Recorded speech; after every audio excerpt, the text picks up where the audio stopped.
Madame le maire, chers collègues, vous nous présentez ce jour une délibération visant à signer une convention avec la métropole, une nouvelle convention qui est quasiment la copie conforme de la précédente, datant de 2007, au temps où notre président métropolitain était Pierre Mauroy, notre cher Pierre Mauroy. Conformément à la loi, la métropole équipe ses carrefours en équipements sonores destinés aux personnes malvoyantes ou aveugles. Cette volonté nationale vise à faciliter les déplacements de tous les Français sans distinction. Ainsi, ce dispositif vise à accompagner en France 1,7 million de déficients visuels à traverser la rue, à leur donner une liberté de mouvement au quotidien. Oui, chaque personne, quelle qu'elle soit, n'a pas à payer sa liberté de se déplacer de façon autonome. Notre métropole s'inscrit dans ce dispositif national visant à rendre l'accessibilité gratuite à tous les usagers. Cependant, ce soir, votre délibération est assez légère à mon sens et plusieurs questions me traversent l'esprit. Si une commune ne veut pas signer cette convention, doit-on comprendre qu'il n'y a pas de service? Concernant l'article 4 de la Convention, vous prévoyez de remettre à l'usager un flyer de mode d'emploi. Vous comprendrez mon étonnement quand on sait à qui nous nous adressons, à des personnes en situation de déficience visuelle. Vous me répondrez peut-être que certains flyers sont en braille. Or, seulement 10 à 15% de déficients visuels lisent le braille. Je ne sais pas si vous le savez, mais il existe des techniques permettant de distribuer une piste audio qui pourrait être entendue, compris simplement et efficacement. Comme quoi, il suffit parfois d'avoir de la volonté et du pragmatisme. Cette solution n'émane pas de moi, elle est issue de discussions que j'ai pu avoir avec des usagers. À l'article 3, c'est ce qui m'a étonné le plus.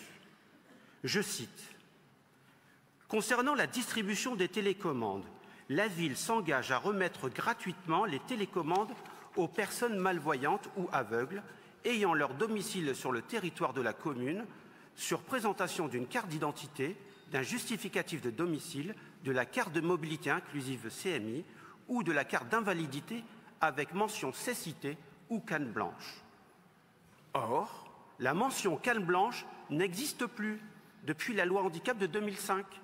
Cette mention a été remplacée par cécité. Nous pourrions dire que c'est une convention qui n'est que technique. Et c'est bien dommage. Nous aurions pu être plus attentifs à son écriture. Je ne sais que c'est la métropole qui l'a écrit, mais tout au moins, on aurait pu les alerter.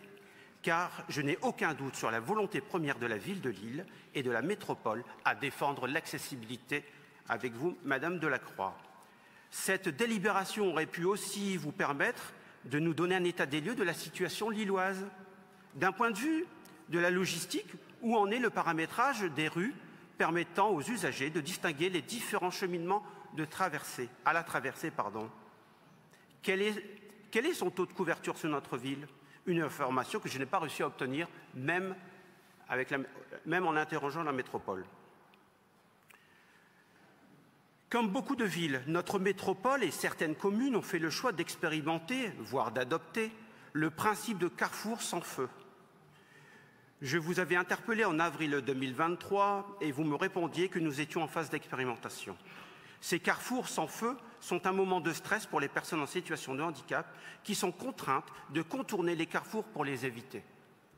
Avez-vous pensé à développer et à apporter des balises de traversée pour pallier ce problème?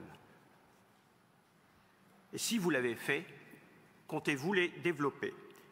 Nous devons être à la hauteur sur cet enjeu, car oui, chaque personne, quelle qu'elle soit, n'a pas à payer sa liberté de déplacement de façon autonome. Et bien évidemment, nous voterons cette délibération. Je vous remercie.